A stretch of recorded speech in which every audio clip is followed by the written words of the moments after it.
Welcome back to the Dawn of the Zeds playthrough. We're going to begin turn 13, and of course with every turn we must have an event. Let's see what happens.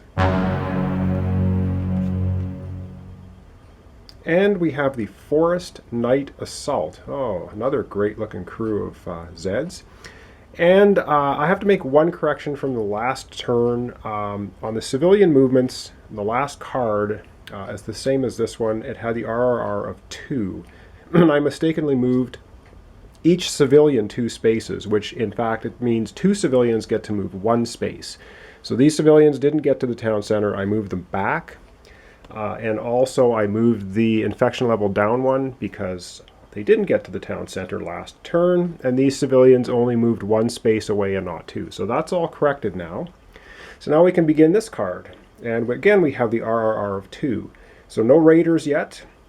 We have rangers, and they get a free 2 movement, and I think I will move them this time. 1, 2, I'm going to start moving them back up the highway track.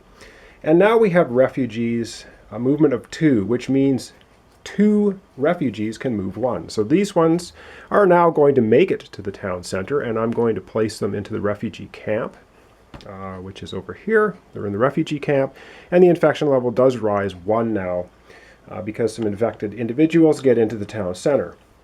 And the other refugees are going to move 1 more up the forest track. So that's the 2 refugee movements of 1 space. Now we have outbreak on a 9+. Well, we're only at 7, so there will be no outbreak.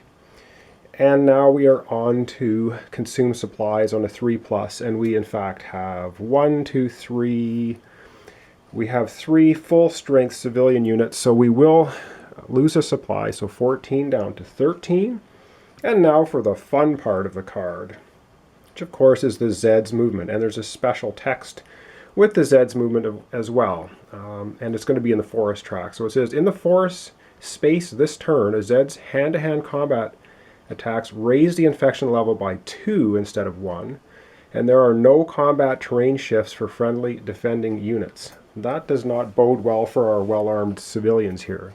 So we will move the Zed leader unit, which is strength 4. They are going to move into the farm space with the barricade, and the well-armed civilian strength 3.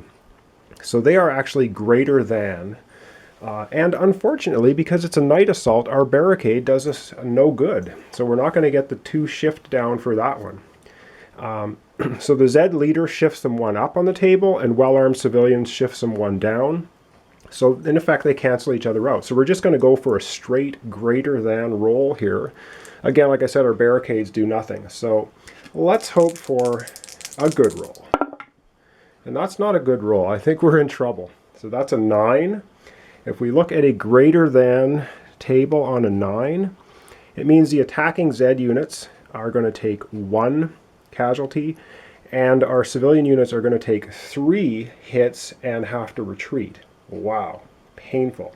So our well-armed civilians, we'll do them first. They take 3 hits, 2 flips them over to the weakened side, which is a 2. They get a casualty marker, but they're still well-armed. Just a lot of them got annihilated. And we need a chaos marker in here. And our Zed's leader crew has a 1 Zed casualty put on it. So there we go. Now you'll notice the barricade is still here because the barricade will not be removed until a Zed unit passes through the space. So it will remain there. We could reclaim it perhaps. And of course, to conclude the forest track movement, this Zed unit, which is strength 5 with 2 dead Zeds on it, is moving up into St. Thomas. So it looks like our forest track's getting a bit overrun. The sheriff may have something to say about that soon. Okay, that takes care of the Zeds movement. And now we have a wonderful 2 actions. Oh, and of course the other thing I forgot with the attack is the infection level rises by 2. So now we're at 9. That's not looking good either. So I have 2 actions. Now the first action, boy, this is going to be tough. I think I'm just going to have Doc Seaver move 1, 2, 3 over to Ingberg, which will mean he's going to be removing this chaos marker, and our infection level will drop because of his special ability. That's the first move, and the second move, of course, is Pickles here with the artifact is going to move 1, 2. He's going to go back to the town center with the space artifact. And as we recall from last time, when the space artifact reaches the town center and there's a science character, we have 2, we have Special Agent Wright and Doc Seaver, in the game, our research level will increase by 3. And we're currently at 3. Increasing by 3 is 1, 2, 3 over to 6. And what does that say? Yes, it says deploy the super weapon. That's fantastic. We now have the super weapon in the game. Here it is. And it basically has some special abilities which we'll get into later. But we're going to place that right over here to indicate that we have in fact deployed the super weapon.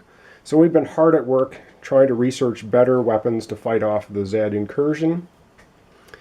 And I think that was the 2 moves. I don't think there's anything else left to do. We're in a bit of trouble up in the forest, but otherwise we have the super weapon. Oh, and I'm sorry, I forgot this. The end of the turn, Doc Seaver now does a cleansing of Ingberg. And because of his special ability, instead of removing the chaos marker and increasing the infection level by 1, his ability means when he removes a chaos marker, he decreases the infection level by 2. So we're down to 7. Still not great, but much better than 9. Anyway, that concludes turn 13. Join me next time for turn 14.